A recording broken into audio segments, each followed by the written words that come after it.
Hello student. Let's crack UPSC CSC के Hindi platform पर मैं शंकर झा आप लोगों का स्वागत करता हूं।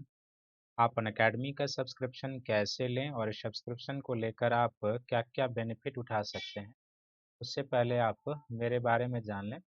मेरे पास 8 वर्षों के टीचिंग का एक्सपीरियंस है और मैंने दिल्ली और दिल्ली के बाहर देश के कई प्रतिष्ठित संस्थानों और शहरों में पढ़ाया है। मैं हिस्ट्री और ज्योग्राफी ऑप्शनल पेपर तथा सामान्य अध्ययन का सेक्शन पढ़ाता हूँ। मैंने यूपीएससी के 2 बार इंटरव्यू दिए हैं, बीपीएससी का मैंने 3 बार इंटरव्यू दिया है और आरपीएससी के मैंने 1 बार इंटरव्यू दिया। ये मेरा अनअकैडमी का टेलीग्राम लिंक है, आप इसे ज्वाइन कर लें, सब्सक्राइब कर लें ताकि क्लास से संबंधित जो भी टाइम होता है, जो पेपर कटिंग होती है, जो क्लास पीडीएफ होता है, आप यहाँ से प्राप्त कर सकते हैं।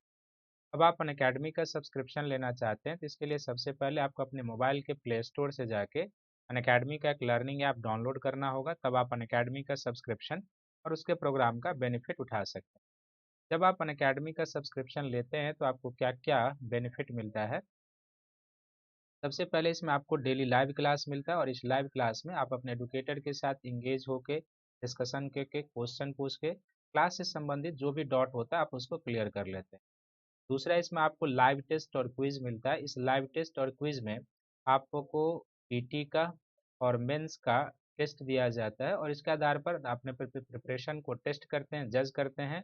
और टेस्ट की समाप्ति के बाद आपको एक एनालिटिकल सेशन दिया जाता है जिसमें आपको यह बताया जाता है कि आप पीटी और मुख्य परीक्षा के प्रश्नों को किस प्रकार हल करें, ये आपको बताया जाता है। इसी तरीके से आपको तीसरा, इसमें एक स्ट्रक्चर कोर्स की प्राप्ति होती है जिसके तहत एक निर्धारित समय में आपके यूपीएससी के पीटी और मेंस का सिलेबस कवर करा दिया जाता है।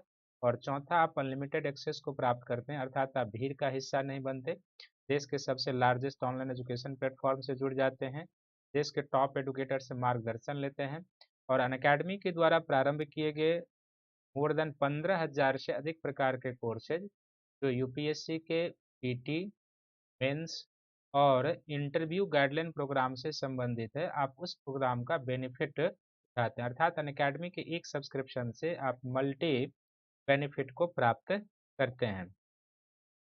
अब आप अनअकैडमी का सब्सक्रिप्शन लेना चाहते हैं तो अनअकैडमी के जीएस का 2 प्रकार का सब्सक्रिप्शन है, एक प्लस और दूसरा आइकॉनिक। तो प्लस कोर्स का जो सब्सक्रिप्शन है 12 मंथ का, ये 49,500 का है और यहाँ पर यदि आप मेरा रेफरल कोड शंकर वाईटी प्रयोग करेंगे तो आप 10% डिस्काउंट पाएंगे। तब 12 मंथ का जो प्लस कोर्स का सब्सक्रिप्शन है आप 44,550 में प्राप्त कर लेंगे। और यदि आप 24 मंथ का प्लस कोर्स का सब्सक्रिप्शन लेना चाहते हैं तो ये 72,000 का है। यहाँ भी यदि आप मेरा रेफरल कोड शंकर वाईटी प्रयोग करेंगे तो आप 10% इंस्टेंट डिस्काउंट पाएंगे। तब 24 मंथ का सब्सक्रिप्शन आपको 64,800 में प्राप्त हो जाएगा। और जो जीएस का दूसरा सब्सक्रिप्शन है वो आइकॉनिक सब्सक्रिप्शन है। तो आइकॉनिक सब्सक्रिप्शन का जो 12 मंथ का सब्सक्रिप्शन है ये 69,500 का है। यहाँ पर भी यदि आप मेरा रेफरल कोड शंकर वाईटी प्रयोग करेंगे तो आप 10% डिस्काउंट पाएंगे। तब 12 मंथ का जो सब्सक्रिप्शन है वो 62,550 में आप प्राप्त कर लेंगे। और यदि आप 24 मंथ का आइकॉनिक सब्सक्रिप्शन लेना चाहते हैं तो यह 1,07,000 का है। यहाँ पर भी यदि आप मेरा रेफरल कोड शंकर वाईटी प्रयोग करेंगे तो आप 10% डिस्काउंट पाएंगे। तब 24 मंथ का जो सब्सक्रिप्शन है ये आपको 91,300 में प्राप्त हो जाएगा। आइकॉनिक सब्सक्रिप्शन में आपको मिलता क्या क्या है, तो इसमें आपको डेली लाइव क्लास मिलता है, टेस्ट सीरीज मिलता है, अनलिमिटेड प्रैक्टिस मिलता है, स्ट्रक्चर शेड्यूल मिलता है, पर्सनल कोच मिलता है, daily mains question answer writing कराया जाता है, स्टडी प्लानर और पर्सनल फीडबैक। इसमें जो पर्सनल कोच और daily mains question answer writing है ये आइकॉनिक सब्सक्रिप्शन की सबसे मूल विशेषता है, क्योंकि जब आप सिविल सर्विसेज जैसे टफ और प्रतिष्ठित सेवा की तैयारी करते हैं तो आपको एक प्रॉपर मार्गदर्शक मिलना चाहिए जो आपकी अच्छाइयों के बारे में बताए, आपकी कमियों की ओर आपका ध्यान आकर्षित कराए, उस पर काम करने के लिए प्रेरित करे, आपके साथ उस पर वो काम करे, आपके लिखे हुए कंटेंट को चेक करके आपको सही दिशा निर्देश दे। तो ऐसा गाइड और मेंटोर आपको आइकॉनिक सब्सक्रिप्शन में मिलता है। और फिर आप जीएस के साथ साथ ऑप्शनल पेपर का भी अलग से सब्सक्रिप्शन ले सकते हैं। तो ऑप्शनल पेपर के 12 मंथ का जो सब्सक्रिप्शन फीस है ये 27,500 है और यहाँ पर भी यदि आप मेरा रेफरल कोड शंकर वाईटी प्रयोग करेंगे तो आप 10% इंस्टेंट डिस्काउंट पाएंगे। तब 12 मंथ का जो सब्सक्रिप्शन है ये 24,750 रुपये में आपको प्राप्त हो जाएगा।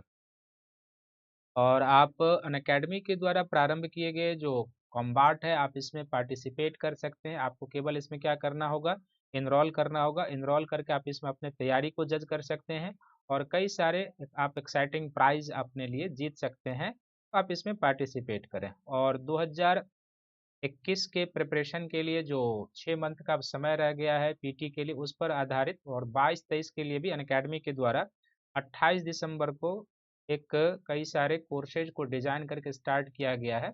आप उसमें पार्टिसिपेट कर सकते हैं। अनअकैडमी का सब्सक्रिप्शन प्लस का आइकॉनिक लेके आप इसमें आ सकते हैं और इसका क्या फ्यूचर है वो आप देख रहे हैं। तो आप इसमें पार्टिसिपेट कर सकते हैं। इस पर मैंने स्ट्रेटजी वीडियो भी बना के डाला है, तो आप उसको ज़रूर देखिए। और आप देख रहे हैं कि इंग्लिश मीडियम, हिंदी मीडियम 21-22 के लिए सभी बैचेज उपलब्ध हैं जो 28 दिसंबर से स्टार्ट हुए हैं। आप उसमें सब्सक्रिप्शन लेके ज्वाइन कर सकते हैं। और फिर अनअकैडमी का जो आइकॉनिक सब्सक्रिप्शन है इसका प्राइस हाइक करने वाला है। तो आप या आपके मित्रों में से कोई भी यदि अनअकैडमी का सब्सक्रिप्शन लेना चाहता है तो वो जल्द से जल्द ले ले, ताकि आपको बढ़े हुए सब्सक्रिप्शन पर ना लेना पड़े। तो आइए, एक बार आपका फिर से स्वागत है और नए साल में एक नए महत्वपूर्ण टॉपिक के साथ, जिसमें आज का टॉपिक है भारत की भौगोलिक अवस्थिति और उसका महत्व। ये जो इम्पोर्टेंस है भारत के भौगोलिक अवस्थिति का, उसको हम लोग समझेंगे। हालांकि इस पर जो भौगोलिक अवस्थिति है इस पर आप बहुत सारा चीज़ जानते होंगे, लेकिन जो भौगोलिक अवस्थिति का महत्व है इसका अप्लाइड सेक्शन हो जाएगा और ये आपके मेंस में बहुत काम देगा। और सिविल सर्विसेज के एग्जाम में इस पर, इसका जो महत्व है, इस पर मेंस में क्वेश्चन पूछा भी हुआ है जीएस के पेपर में। वहां पर ये आपको बहुत ही काम देगा, ज्योग्राफिकल लोकेशन और इसका महत्व क्या है।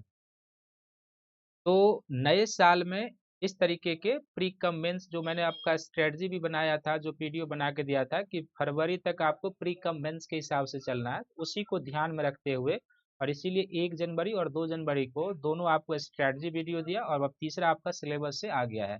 तो इसमें आपको प्री कम मेंस फरवरी तक चलना है और फरवरी के बाद आपको मेरे तरफ से फुली पीटी पर आधारित क्लासेस मिलेगा।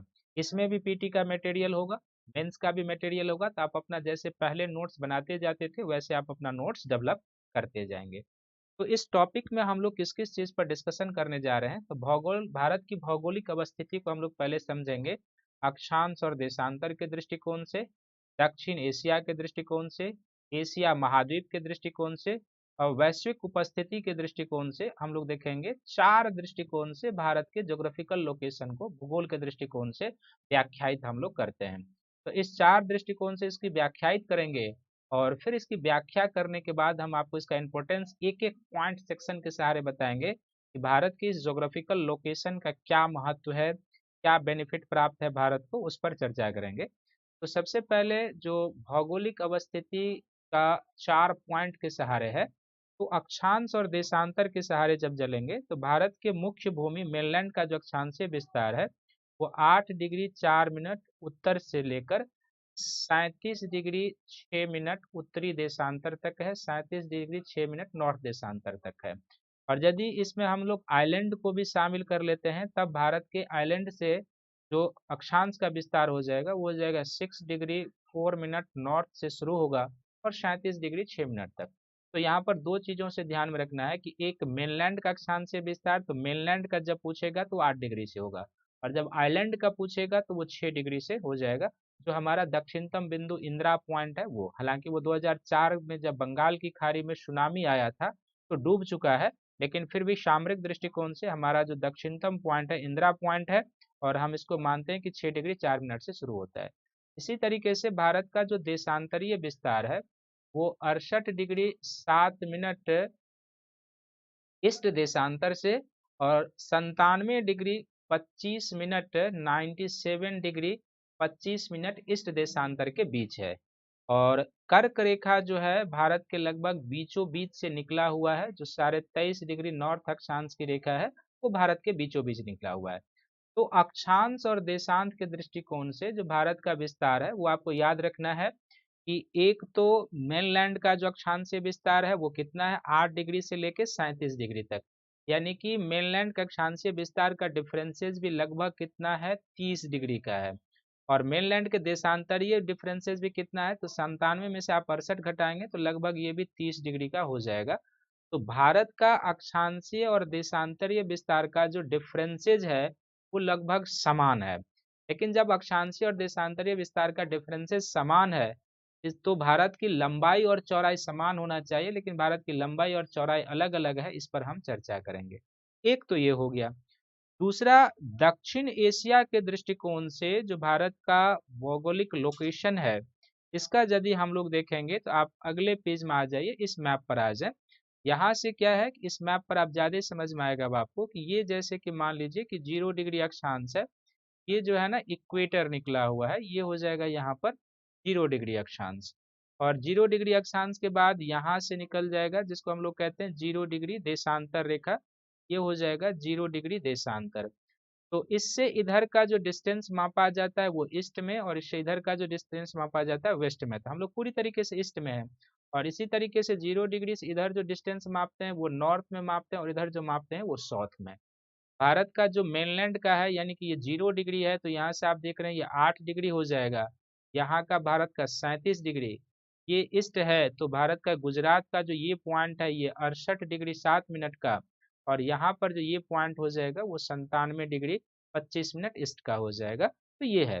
और यहाँ से चूंकि कर्क रेखा निकला हुआ है, तो ये 23.5 डिग्री क्या हो जाएगा, नॉर्थ अक्षांश की रेखा हो जाएगी। ये भारत का ज्योग्राफिकल लोकेशन है अक्षांश और देशांतर के दृष्टिकोण से। और जब आप अक्षांश और देशांतर के दृष्टिकोण से देख लिया है, तो यहाँ से सीधे आप आ जाइए वैश्विक उपस्थिति के दृष्टिकोण से देखेंगे। तो वैश्विक उपस्थिति के दृष्टिकोण से जब आप भारत को देखेंगे, तो भारत जो है पूरी तरीके से क्या हो जाएगा, उत्तरी गोलार्ध में। भारत का जो ज्योग्राफिकल लोकेशन है वो पूरी तरीके से क्या है, नॉर्दर्न हेमिस्फीयर में है, उत्तरी गोलार्ध में है। और उत्तरी गोलार्ध में यानी कि चूंकि 8 डिग्री से और 37 डिग्री, ये दोनों क्या है, नॉर्थ है, तो उत्तरी गोलार्ध में है। और 68 डिग्री भी ईस्ट है और 97 डिग्री भी ईस्ट है। तो पूरी तरीके से भारत का वैश्विक अवस्थिति क्या है, पूर्वी गोलार्ध में है। तो भारत का ग्लोब पर जो वर्ल्ड पर अवस्थिति है वो पूरी तरीके से उत्तरी गोलार्ध में और पूर्वी देशांतर में है। जहां तक दक्षिण एशिया के दृष्टिकोण से आप देखेंगे, तो दक्षिण एशिया के दृष्टिकोण से आप देखेंगे तो दक्षिण एशिया में कौन कौन सा देश आता है, तो एक दक्षिण एशिया में अफगानिस्तान आता है। क्योंकि दक्षिण एशिया वैसे ज्योग्राफिकली होगा नहीं, लेकिन सार्क का जो संगठन है उसके दृष्टिकोण से देखेंगे, एक पाकिस्तान आ जाता है, इसमें एक इंडिया आ जाएगा, इसमें यहाँ पर एक नेपाल है ये आ जाएगा, यहाँ पर एक भूटान है ये आ जाएगा। ये जो एक तरीके से आप कहेंगे कि बांग्लादेश है वो हो जाएगा बांग्लादेश। फिर यहाँ पर श्रीलंका है ये हो जाएगा। तो ये जो आपको दिखाई दे रहे हैं कि जो अफगानिस्तान है, पाकिस्तान है, नेपाल नेपाल हो जाएगा, भूटान हो जाएगा, बांग्लादेश है, श्रीलंका है ये, और यहाँ पर मालदीव हो जाएगा, जो एक द्वीपीय देश है, मालदीव है यहाँ पे, ये मालदीव हो जाएगा। ये सभी यहाँ पर क्या हो जाएंगे, दक्षिण एशिया के देश।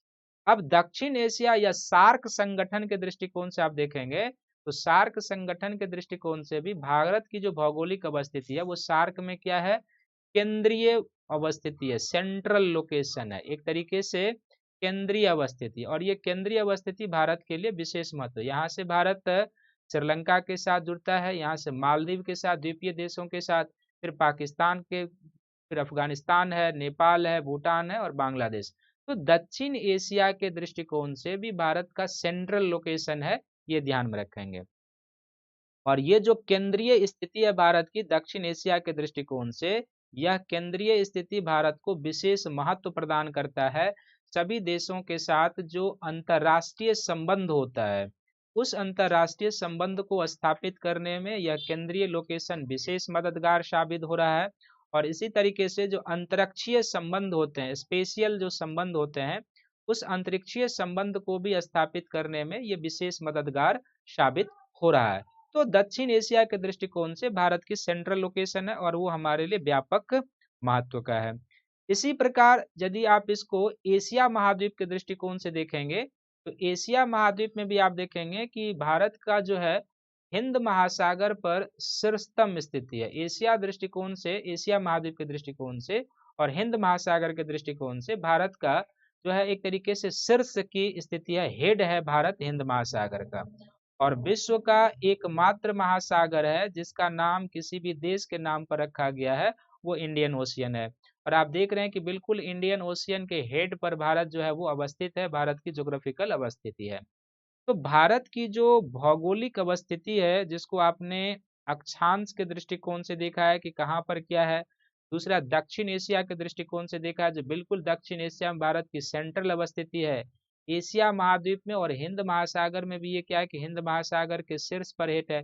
एक तरीके से हम लोग कहते हैं कि भारत जो हिंद महासागर का वो मुकुट है, ताज है एक तरीके से, और ताज का क्या महत्व होता है ये आप अंदाजा लगा सकते हैं। और वैश्विक उपस्थिति के दृष्टिकोण से आपने ग्लोब पर देखा कि जब हम ऑल ओवर ग्लोब पर भारत की भौगोलिक अवस्थिति को देखते हैं तो इस ग्लोब पर भारत की भौगोलिक अवस्थिति जो है पूरी तरीके से उत्तरी गोलार्ध में आता है, नॉर्दर्न हेमिस्फीयर में आता है भारत का ज्योग्राफिकल लोकेशन, और पूर्वी देशांतर में आता है भारत का ज्योग्राफिकल लोकेशन। अब ये जो चार दृष्टिकोण से हमने भारत के ज्योग्राफिकल लोकेशन की व्याख्या की है, इस व्याख्या का महत्व क्या है वो आपके लिए सबसे मायने रखता है। ये जो ज्योग्राफिकल लोकेशन मैंने बताया है ये तो आप भी जानते होंगे, लेकिन इस लोकेशन का महत्व क्या है वो आप ध्यान से देखिए। तो सबसे पहले आप देखिए इस लोकेशन का क्या महत्व है। जलवायु के दृष्टिकोण से देखेंगे तो जलवायु के दृष्टिकोण से यदि भारत के भौगोलिक लोकेशन के महत्व को समझेंगे तो हमें पिछले पेज में वर्ल्ड के मैप पर जाना होगा, तब हम इसके महत्व को समझ सकते हैं। तो भारत के भौगोलिक लोकेशन का पहला महत्व आपको देखना है भारत के क्लाइमेट के दृष्टिकोण से, जलवायु के दृष्टिकोण से इसका क्या महत्व है वो आपको ध्यान से देखना है। तो जलवायु के दृष्टिकोण से जब आप देखेंगे तो यहाँ से कौन सा लाइन निकल जाएगा, ये पहले भी बताया है कि यहाँ से 0 डिग्री अक्षांश निकल जाएगा इक्वेटर, और इक्वेटर के ऊपर चले जाएंगे तो यहाँ से निकल जाएगा जिसको हम लोग कहेंगे 23.5 डिग्री नॉर्थ अक्षांश की रेखा निकल जाएगी, और ये भारत का यहाँ पर क्या है कि 37 डिग्री अक्षांश का एरिया है। तो भारत क्या है कि जलवायु के दृष्टिकोण से यदि आप देखेंगे तो भारत क्या है कि अक्षांश के दृष्टिकोण से भारत की जो उपस्थिति है वह उष्ण और उपोष्ण कटिबंधों में है। भारत की जो उपस्थिति है वो उष्ण और उपोष्ण कटिबंधों में है, ट्रॉपिकल एंड सब ट्रॉपिकल कटिबंध में है। तो पहला ये है कि हमारे यहाँ जो दक्षिण का एरिया है ये किस रीजन में आता है, उष्ण कटिबंध में आता है, और उत्तर का जो एरिया आता है वो उपोष्ण कटिबंध में आ जाता है, ट्रॉपिकल और सब ट्रॉपिकल कंडीशन वाला देश हो जाएगा। और यही रीजन है कि हमारे यहाँ जलवायु में क्या होता है कि मौसमी वेरिएशन मिलता है। जलवायु में हमारे यहाँ क्या होता है कि मौसमी विविधता देखने को मिलती है। यदि यह एक ही अक्षांश में होता है, बिल्कुल इक्वेटर के पास होता है तो उतनी विविधता नहीं देखने को मिलती है। तो मौसमी विविधता देखने को मिलती है, और मौसमी विविधता को भी आप दो तरीके से एनालाइज कर सकते हैं। मौसमी विविधता जो है उत्तर भारत में अधिक दिखाई देता है, मौसमी विविधता उत्तर भारत में अधिक, दक्षिण भारत में मौसमी विविधता जो है ये कम दिखाई देता है, दक्षिण भारत में कम। और दक्षिण भारत में कम और उत्तर भारत में मौसमी विविधता अधिक दिखाई देने का कारण है कि चूंकि जो दक्षिण भारत है वो नियर टू इक्वेटर है, और नियर टू इक्वेटर होने के कारण क्या होता है कि दक्षिण भारत में सूर्य की किरणें जो होती है वो लंबवत पड़ती है, और सूर्य की किरणें जब लंबवत पड़ती है तो फिजिक्स के नियमों के अनुसार क्या होगा कि प्रकाश का प्रभाव अधिक होगा, तापमान अधिक, वर्ष भर लगभग एक समान तापमान, थोड़ा बहुत उतार चढ़ाव होगा जब सूर्य मकर रेखा पर आ जाएगा, अभी की स्थिति में थोड़ा सा उतार चढ़ाव होगा, लेकिन अभी की स्थिति में तो थोड़ी बहुत दक्षिणी गोलार्ध में सूर्य की किरणें आ भी जाएगी उत्तरी गोलार्ध में, यानी कि भारत के पास। लेकिन जब हम कर्क रेखा को पार करेंगे तो सूर्य की किरणें काफी तिरछी हो जाती है अभी की स्थिति में, जो दिसंबर बीता और जनवरी चल रहा है। तो इसलिए क्या होता है कि उत्तरी गोलार्ध में मौसमी वेरिएशन अधिक होता है, क्योंकि यहाँ पर सूर्य की किरणें ग्रीष्म ऋतु में लंबवत पड़ती है और शीत ऋतु में काफी तिरछी आती है। तो भारत इसलिए क्या होता है कि एक तो अक्षांश के दृष्टिकोण से उष्ण और उपोष्ण कटिबंध में आता है, और उष्ण और उपोष्ण कटिबंध में होते हुए भी भारत में मौसमी विविधता काफी अधिक पाई जाती है, जिसमें यहाँ के उच्चावाच का प्रभाव तो है ही, लेकिन साथ ही जो सूर्य के किरणों का तिरछापन होता है उसका अधिक प्रभाव है, क्योंकि जो पेनिनसुलर इंडिया है वो नियर टू इक्वेटर है, तो वर्ष भर उच्च ताप को अनुभव करता है, और तापमान जो है ना मौसम और जलवायु का एक प्रमुख नियंत्रक फैक्टर है, ये आपको पता होगा। और तापमान से वायुदाब कंट्रोल होता है, वायुदाब से पवन कंट्रोल होता है, पवन से मॉइस्चर कंट्रोल होता है, और फिर वर्षा, यानी एक से सभी जुड़ना शुरू हो जाता है। इसलिए दक्षिण भारत और उत्तर भारत के मौसम में पर्याप्त विविधता हमें मिलती है, ग्रीष्म ऋतु में भी और शीत ऋतु में। तो पहला इसका प्रभाव है भारत के जलवायु पर, ये ध्यान में रखने की जरूरत है। दूसरा जो भारत के ज्योग्राफिकल लोकेशन का महत्व है, वह किस दृष्टिकोण से देखना है, तो मृदा के दृष्टिकोण से देखना है।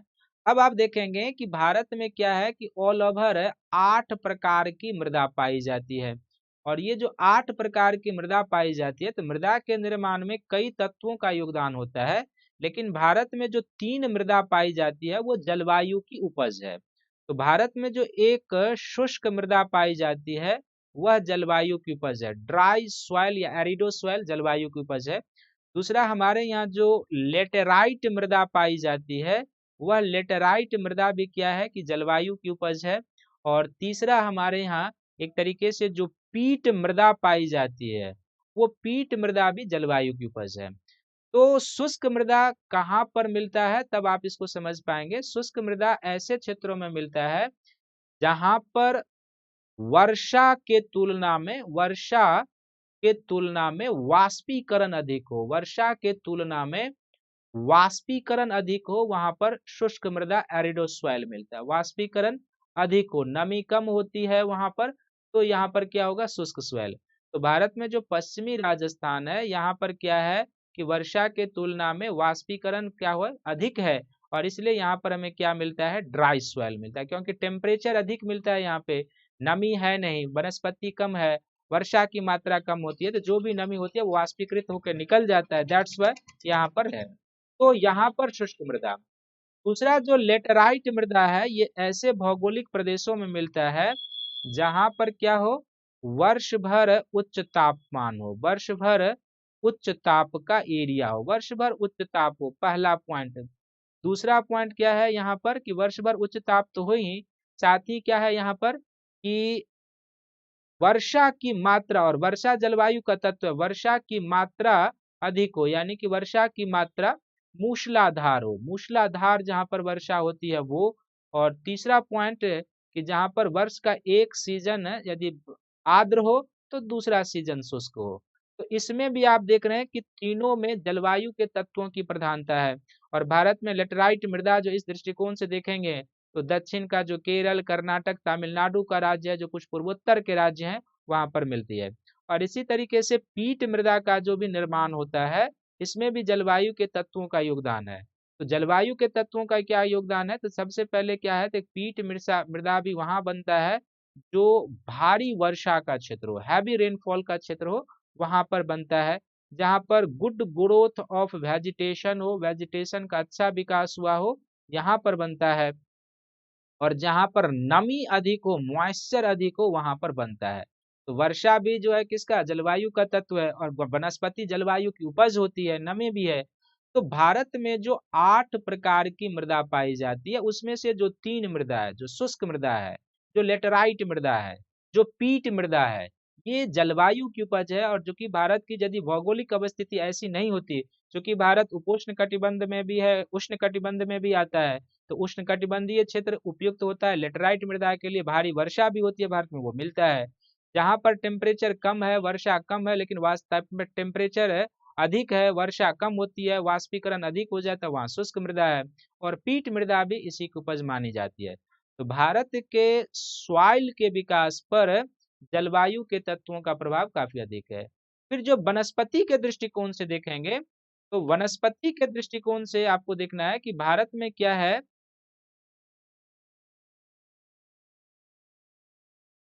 वनस्पति के दृष्टिकोण से देखेंगे तो भारत में मुख्य रूप से क्या है कि 5 प्रकार की वनस्पति पाई जाती है। यदि आप 5 प्रकार की वनस्पति पाई जाती है, मुख्य रूप से 5 प्रकार की। लेकिन भारत विश्व का एक ऐसा देश है जहां पर आपको उष्णकटिबंधीय सदाबहार वन से लेके, जहां पर आपको भारत में उष्णकटिबंधीय यानी ट्रॉपिकल एवरग्रीन, उष्णकटिबंधीय सदाबहार वन से लेके, उष्णकटिबंधीय सदाबहार वन से लेकर अल्पाइन वन तक मिलता है। उष्णकटिबंधीय सदाबहार वन से लेकर आपको अल्पाइन वन तक मिलता है। अल्पाइन वन हिमाच्छादित क्षेत्रों में मिलता है, अल्पाइन वन तक मिलता है। ये है भारत की विशेषता।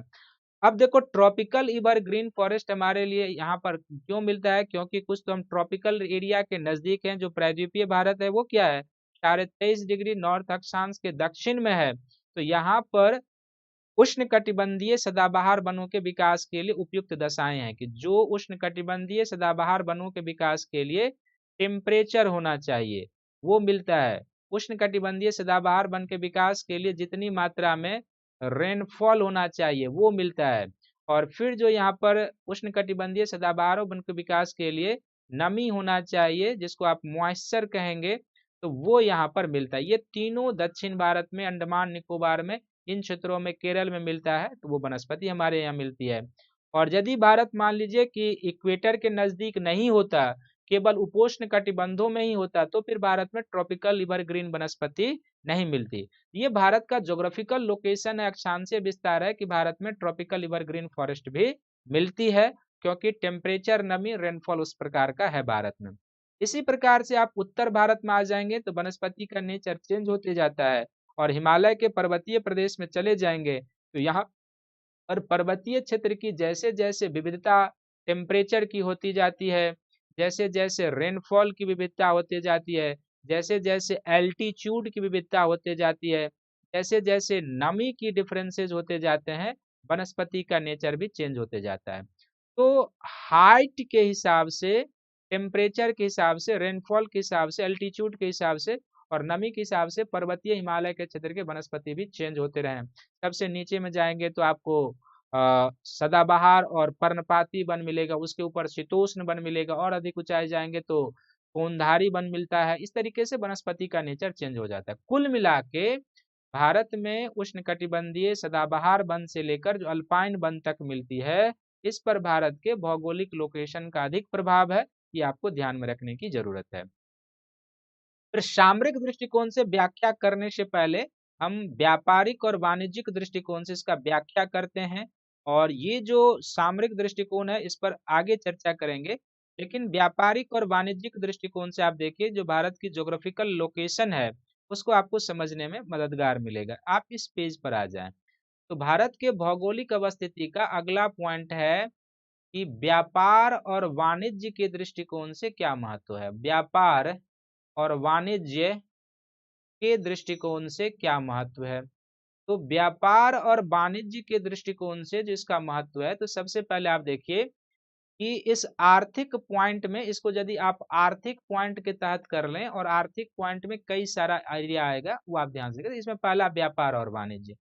तो व्यापार वाणिज्य के दृष्टिकोण से क्या है कि भारत के पास क्या है कि हिंद महासागर में और द्वीप समूह सबको शामिल कर लेंगे तो 7500 किलोमीटर की लंबी तट रेखा है। सबसे पहली बात तो यह है कि हिंद महासागर और बंगाल की खाड़ी में भारत के पास 7500 किलोमीटर लंबी तट रेखा है, और ये जो लंबी तट रेखा गुजरात से शुरू होती है, बंगाल तक जाती है, और फिर जो अंडमान निकोबार द्वीप समूह है हमारा, उसके साथ भी हमारा तट रेखा होगा, जो लक्षद्वीप है उसके साथ हमारी तट रेखा, तो 7500 किलोमीटर लंबी तट रेखा।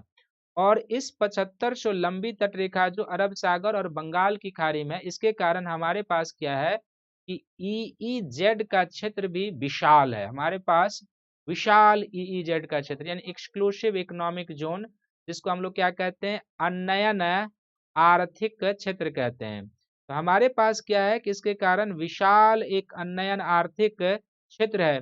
और आपको पता है कि ये जो अनयन आर्थिक क्षेत्र होता है, ये तटरेखा से क्या होता है, बेस लाइन से 200 नॉटिकल मील सागर तक का जो एरिया होता है, ये अनयन आर्थिक क्षेत्र, यानी बेस लाइन से अरेबियन सी में भी इधर तक यदि मान लीजिए 200 नॉटिकल मील का एरिया हो जाएगा, तो ये इस 200 नॉटिकल मील में जो है भारत प्रत्येक प्रकार के महासागरीय संसाधन का दोहन कर सकता है। प्रत्येक प्रकार के महासागरीय संसाधन का दोहन भारत कर सकता है। तो इसके कारण क्या है, अब आप देखिए कि हमारे पास लंबी तट रेखा है, हमारे पास एक विशाल 20 लाख स्क्वायर वर्ग किलोमीटर से अधिक भी अनयन आर्थिक क्षेत्र है। तो इस अनयन आर्थिक क्षेत्र में हम प्राकृतिक संसाधन का दोहन कर सकते हैं, और इतनी लंबी तट रेखा है। और लंबी तट रेखा जो है हमारी, तो ये तट रेखा हमारी क्या है, एक तरीके से दंतानुरित तट रेखा है। दंतानुरित, इंडेंशनल कहते हैं, दंतानुरित कहने का अर्थ है वो जिगजैग लाइन में है। और दंतानुरित तट रेखा होने के कारण क्या है कि भारत के तट के सहारे प्राकृतिक बंदरगाहों का विकास अधिक हुआ है। प्राकृतिक बंदरगाह मिलते हैं, हमारे दोनों तटों के सहारे प्राकृतिक बंदरगाह मिलते हैं। तो इन सारी सुविधाओं के कारण क्या है कि भारत का विदेश व्यापार जो है में महत्वपूर्ण भूमिका निभाता है भारत का ये तटीय क्षेत्र और ये भारत की ज्योग्राफिकल लोकेशन। और भारत का जो कुल विदेश व्यापार होता है, आपको पता होगा कि भारत के कुल विदेश व्यापार का लगभग 95% हिस्सा समुद्री मार्ग से होता है। और ये जो 95% हिस्सा भारत का समुद्री मार्ग से होता है, यह भारत की भौगोलिक अवस्थिति ही है कि इतना बेनिफिट भारत प्राप्त कर सकता है करता है। तो आर्थिक दृष्टिकोण से ये देखना है। इसके अलावा आप देखेंगे कि यहाँ से जो अरब सागर से होकर जो पाकिस्तान की ओर, दक्षिण पूर्व पश्चिमी एशिया की ओर अरब सागर की ओर जाएगा, यहाँ से ऑस्ट्रेलिया की ओर यदि कोई जहाज चलता है तो इस जलीय क्षेत्र से होकर जाता है। तो भारत का इस दृष्टिकोण से भी आप देखेंगे, जैसे मैंने पहले कहा था कि भारत का एक हिंद महासागर के सेंट्रल स्थिति में है। और सेंट्रल स्थिति में होने के कारण जो भी व्यापारिक कारोबार अरब सागर से बंगाल खाड़ी की ओर जाता है और बंगाल की खाड़ी से अरब सागर की ओर जाता है, भारत उसका एक तरीके से नियंत्रक हो जाता है। और इस दृष्टिकोण से भारत की विशेष भूमिका हो जाती है, इसके ज्योग्राफिकल लोकेशन की बड़ी भूमिका हो जाती है। तो आर्थिक दृष्टिकोण से ये व्यापार वाणिज्य के लिए आपके पास एक लंबी तट रेखा, आपके पास विशाल ईईजेड, आपके पास दंतानुरित तट रेखा है। और आप सागर में इतने संसाधनों का जो भी मत्स्यन होता है, पेट्रोलियम, प्राकृतिक गैस, अन्य जो मैग्नीज नूडल्स है मैरिन फ्लोर पर, आप यहाँ से निकाल सकते हैं। दूसरा क्या है, आर्थिक दृष्टिकोण से देखेंगे, मत्स्यन की तो सुविधा होगी, जाहिर सी बात। दूसरा आर्थिक दृष्टिकोण से देखेंगे तो भारत की जो ये जलवायु है, जिसमें ट्रॉपिकल क्लाइमेट से लेके सब ट्रॉपिकल क्लाइमेट तक पाया जाता है, इस जलवायु के कारण आप क्या देखेंगे कि आर्थिक दृष्टिकोण से यदि आप देखेंगे तो भारत में लगभग वह सभी फसल का उत्पादन कर लिया जाता है। यानी कि इस जलवायु का जो प्रभाव है भारत की फसल की विविधता पर है। भारत की फसल की विविधता, इस पॉइंट को जरूर नोट करेंगे, फसल की विविधता पर भी इसका प्रभाव है। तो फसल की विविधता पर क्या प्रभाव है, तो अभी आपने देखा है कि भारत की जो जलवायु कंडीशन है वो क्या है, ट्रॉपिकल से लेके सब ट्रॉपिकल तक भारत का जलवायु कंडीशन है। ट्रॉपिकल से लेके सब ट्रॉपिकल तक कंडीशन है।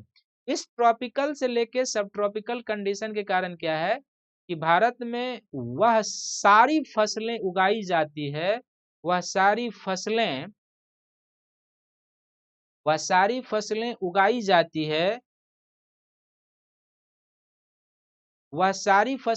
जाती है जो उष्ण कटिबंध से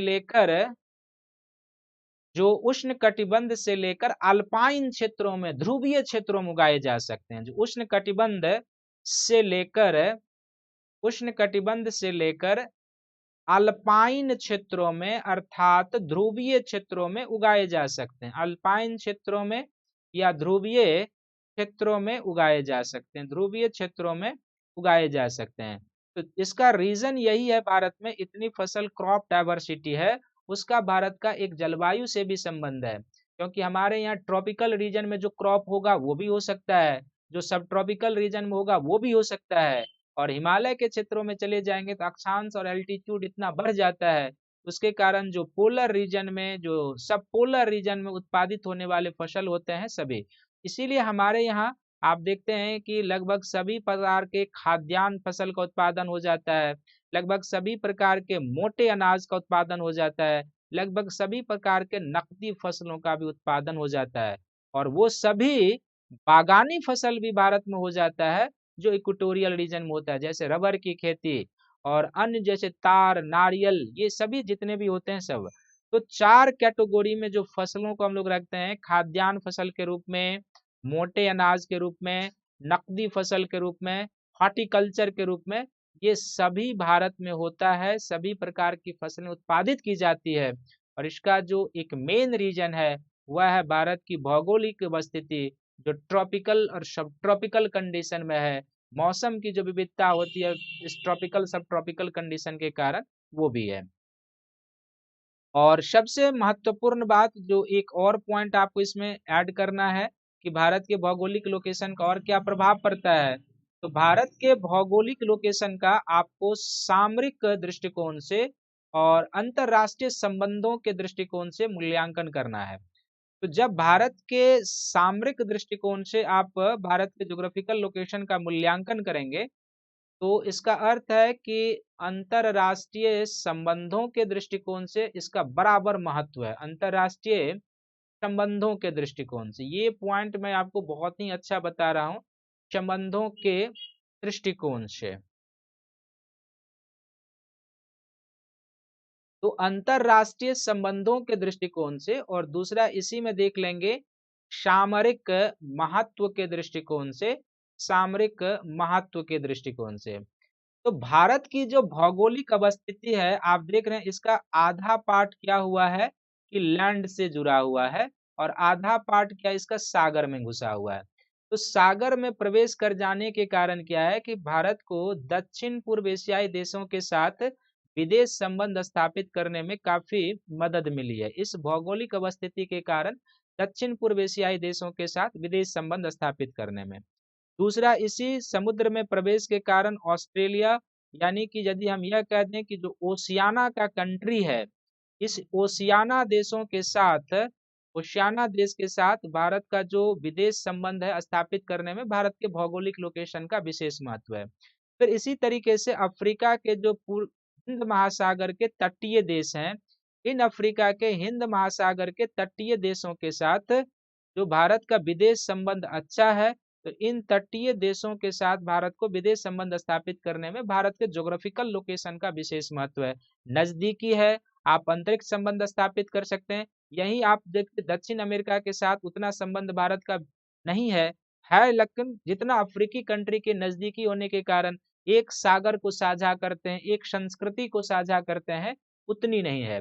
उसी तरीके से इस ज्योग्राफिकल लोकेशन के कारण आप अरब कंट्री से भी हमारा बेहतर संपर्क हो पाता है। ईरान हो, सऊदी अरबिया हो, जो भी कंट्री है, इजराइल है, सभी के साथ हमारा बेहतर संबंध।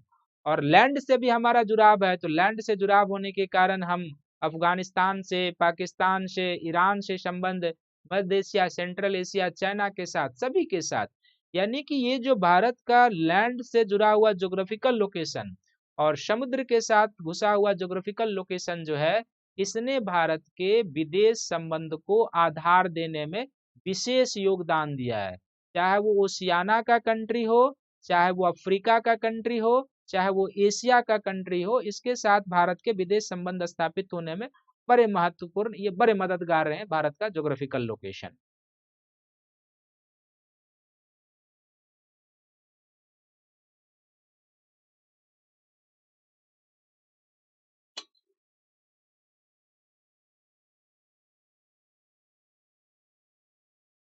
और ये जो ज्योग्राफिकल लोकेशन अभी आप देख रहे हैं, जो अभी हमारा अंतरराष्ट्रीय संबंध है, तो आप इसको प्राचीन काल से ही देख सकते हैं। प्राचीन काल से ही हमारा क्या है, दक्षिण पूर्व एशियाई देशों के साथ संपर्क रहा, क्योंकि आप देखते हैं कि गुप्त काल में जाकर, गुप्त काल में एक बृहत्तर भारत का निर्माण होता है। बृहत्तर भारत का निर्माण होता है गुप्त काल में। और गुप्त काल में जो बृहत्तर भारत का निर्माण होता है, उसके निर्मित करने में जो व्यापारी होते हैं उनका योगदान है, जो साधु संत होते हैं उनका योगदान है, जो बौद्ध अनुयायी होते हैं, जो जैन अनुयायी होते हैं, इनका योगदान है। और प्राचीन काल से ही आप देखते हैं कि एक समुद्र साझा करने के कारण भारत का दक्षिण पूर्व एशियाई देशों के साथ संबंध बना, इंडोनेशिया, फिलीपींस, मलाया, और आज भी यहाँ पर बड़ी संख्या में भारतीय मूल के लोग हैं। इसी के कारण आप देख रहे हैं कि जो एशिया अफ्रीका का तटीय देश है, खासकर दक्षिण अफ्रीका हो जाए, केनिया हो जाए, इन देशों में भारतीय मूल के काफी लोग बसे हुए हैं। और फिर अभी एक नई कूटनीति की शुरुआत हुई है, जिसको हम लोग कहते हैं द्वीपीय कूटनीति। तो ये तो भारत के लिए विशेष महत्व रखता है। सामरिक दृष्टिकोण से जब आप जाएंगे, भारत के ज्योग्राफिकल लोकेशन को समझेंगे, तो इस ज्योग्राफिकल लोकेशन ने भारत को सामरिक दृष्टिकोण से काफी मजबूती प्रदान की है। सामरिक दृष्टिकोण से भारत की मजबूती प्रदान की है इस ज्योग्राफिकल लोकेशन ने। क्या मजबूती प्रदान की है, तो देखिए जो भारत का उत्तरतम भाग है, जो 37 डिग्री तक प्रवेश किया हुआ है, यहाँ से हम पूरे सेंट्रल एशिया, चाइना, पश्चिम एशिया की निगरानी कर सकते हैं। हमारा एक ऐसा लोकेशन है, हम यहाँ से सेंट्रल एशिया के देशों के पश्चिम एशिया के देशों के, चाइना, इन सभी देशों के यहाँ से निगरानी कर सकते हैं। ये हमारा एक सामरिक पक्ष है जो हमारा भौगोलिक लोकेशन से प्रदान होता है। यही भौगोलिक लोकेशन यदि और दक्षिण होता तो हम उतना उत्तर के देशों को नहीं निगरानी कर सकते थे जितना कि अभी हम कर सकते हैं। दूसरा इसने हमें क्या मजबूती प्रदान किया है, तो हिंद महासागर जो है, खासकर आप देखेंगे तो हिंद महासागर का प्रेजेंट टाइम में जियो पॉलिटिक्स सबसे ज्यादा बढ़ गया, जियो पॉलिटिक्स सबसे ज्यादा बढ़ा है। हालांकि हिंद महासागर की जो भू राजनीति है इस पर हम एक अलग से लेक्चर लेके आएंगे और आपको बताएंगे, क्योंकि ये निबंध का भी सेक्शन हो सकता है कि हिंद महासागर की जियो पॉलिटिक्स और उसमें भारत कहाँ तक ठहरता है, तो ये एक अलग टॉपिक लेकर आएंगे आपको। लेकिन जो भारत का शीर्ष अवस्थिति है हिंद महासागर के क्रम में, इसके कारण क्या है कि भारत की सामरिक स्थिति काफी मजबूत हो जाती है। म्यांमार के संबंध में, बांग्लादेश के संबंध में, पाकिस्तान के संबंध में, पश्चिम एशिया के देशों के संबंध में, अफ्रीका के संबंध में, ये काफी भारत की मजबूत स्थिति प्रदान कर देती है। और तीसरा, इंटरनेशनल स्तर पर एक नई डिप्लोमेसी कूटनीति की शुरुआत हुई है। हालांकि नवीन चीजें नहीं है, लेकिन नवीन टर्म के रूप में जिसको हम लोग कहते हैं आइलैंड डिप्लोमेसी, द्वीपीय कूटनीति, इस पर भी हम एक टॉपिक लेके आपके पास आएंगे जिसमें हम लक्षद्वीप और अंडमान निकोबार द्वीप को शामिल करेंगे और तब आपको बताएंगे कि आइलैंड डिप्लोमेसी भारत के लिए क्या महत्व है और किस तरीके से। तो इस दक्षिण, इसमें क्या है कि भारत की जो ज्योग्राफिकल लोकेशन है इसके कारण भारत अभी आइलैंड कूटनीति पर ध्यान दे रहा है। आप देखेंगे यहाँ पर कि श्रीलंका जो एक द्वीपीय देश है इसके साथ भारत बेहतर संबंध बनाने की कोशिश कर रहा है। जो यहाँ पर आप देखेंगे मालदीव है इसके साथ, जो मॉरिशस है इसके साथ, जो अफ्रीका के तट के सारे कई सारे छोटे छोटे कंट्री हैं, सेशल्स है, यहाँ भारत ने सैन्य अड्डा भी स्थापित करने का प्रयास किया है। तो हिंद महासागर में अपनी सामरिक पकड़ मजबूत बनाने के लिए, क्योंकि भारत का आर्थिक व्यापार आपने देखा है कि 98-95% यहीं से चलता है, तो जाहिर सी बात है कि हिंद महासागर के क्षेत्रों पर जितनी भारत की सामरिक पकड़ मजबूत होगी उतना भारत के लिए बेहतर होगा। तो इस सामरिक पकड़ इस क्षेत्र में मजबूत बनाने के लिए पहला तो ये ध्यान रखेंगे कि हिंद महासागर के क्षेत्र में अपनी उपस्थिति मजबूत करने के लिए चीन के विस्तार को, यहाँ पर एक तरीके से चीन के विस्तार को सीमित करने के लिए और हिंद महासागर में अपनी पहुंच बनाए रखने के लिए भारत ने हिंद महासागर में अवस्थित देशों के साथ एक द्वीपीय कूटनीति की शुरुआत की है, द्वीपीय कूटनीति। और इस द्वीपीय कूटनीति ने जो है भारत के जो शुरुआत की है भारत ने, जिसमें श्रीलंका शामिल है, मालदीव शामिल है, मॉरिशस शामिल है, सेशल्स शामिल है, ये तभी संभव हो पाया है जो भारत की जो ज्योग्राफिकल लोकेशन है कि समुद्र में भारत प्रवेश कर पाया है उसी कारण। यदि भारत लैंडलॉक्ड कंट्री होता तो फिर इस तरीके से संबंधों को स्थापित करना कठिन होता, हो तो सकता था लेकिन कठिन होता। लेकिन चूंकि एक सागर ये सभी देश साझा करते हैं आइलैंड वाले, तो इसलिए भारत के लिए ये बहुत मायने रखता है ज्योग्राफिकल लोकेशन द्वीपीय कूटनीति करने में। और इस द्वीपीय कूटनीति के दृष्टिकोण से आप देखेंगे तो हमारा जो बंगाल की खाड़ी का ये द्वीप है ये, और जो अरब सागर का द्वीप है ये बड़ा भूसामरिक महत्व का है हमारे लिए। और भारत की जो ज्योग्राफिकल लोकेशन है इसने भारत को एक और महत्व क्या दिया है या अवसर प्रदान किया है, जो भारत के लिए अभी अवसर है, भारत उसी को ध्यान में रखते हुए ब्लू इकोनॉमी को बढ़ावा दे रहा है, ब्लू इकोनॉमी को। और ब्लू इकोनॉमी का अर्थ होता है सागर आधारित अर्थव्यवस्था का विकास, सागर आधारित अर्थव्यवस्था का विकास, सागर आधारित अर्थव्यवस्था का विकास।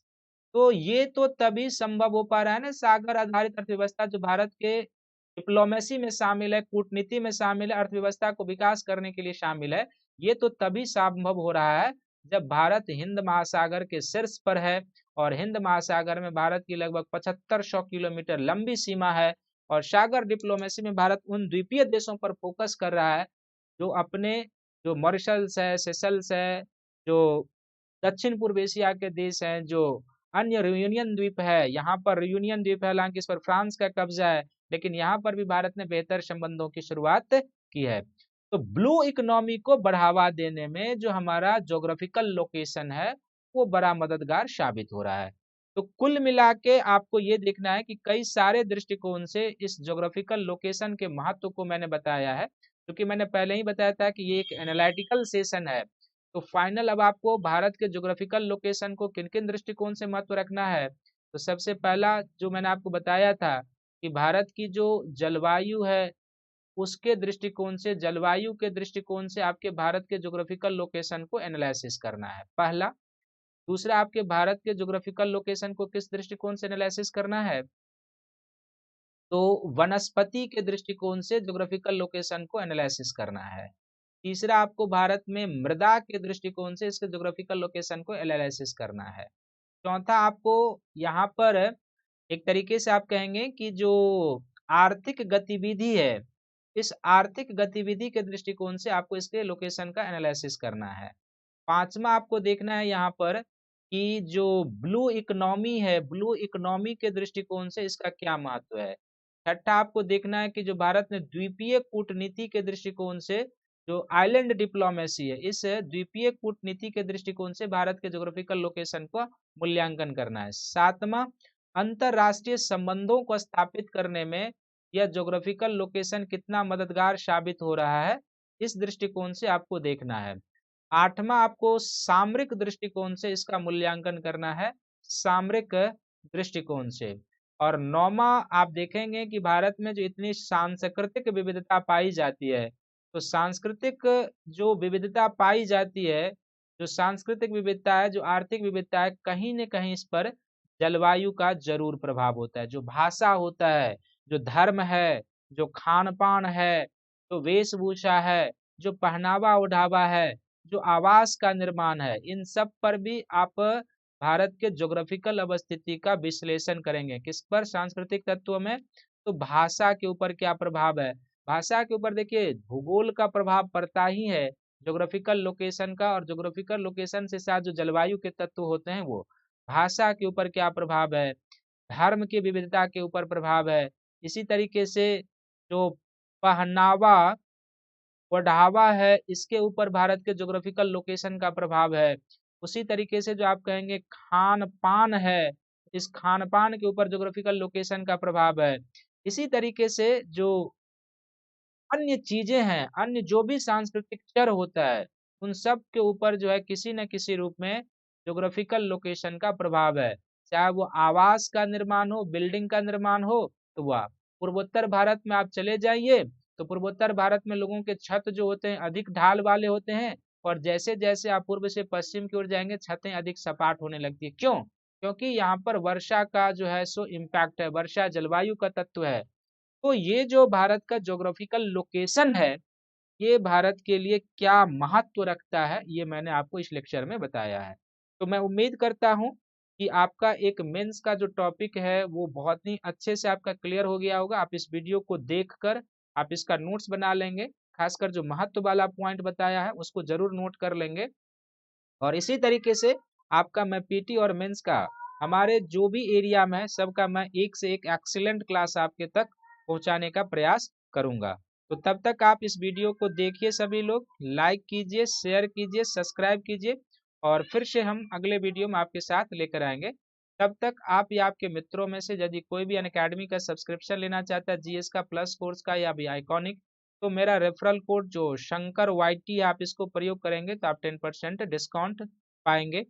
आप 1 साल या 2 साल के जीएस का प्लस कोर्स का या आइकॉनिक सब्सक्रिप्शन ले सकते हैं, और जब आप लेंगे और मेरा रेफरल कोड शंकर वाईटी प्रयोग करेंगे तो आप 10% डिस्काउंट पा जाएंगे, और मेरे साथ आप प्लस कोर्स में जुड़ जाएंगे।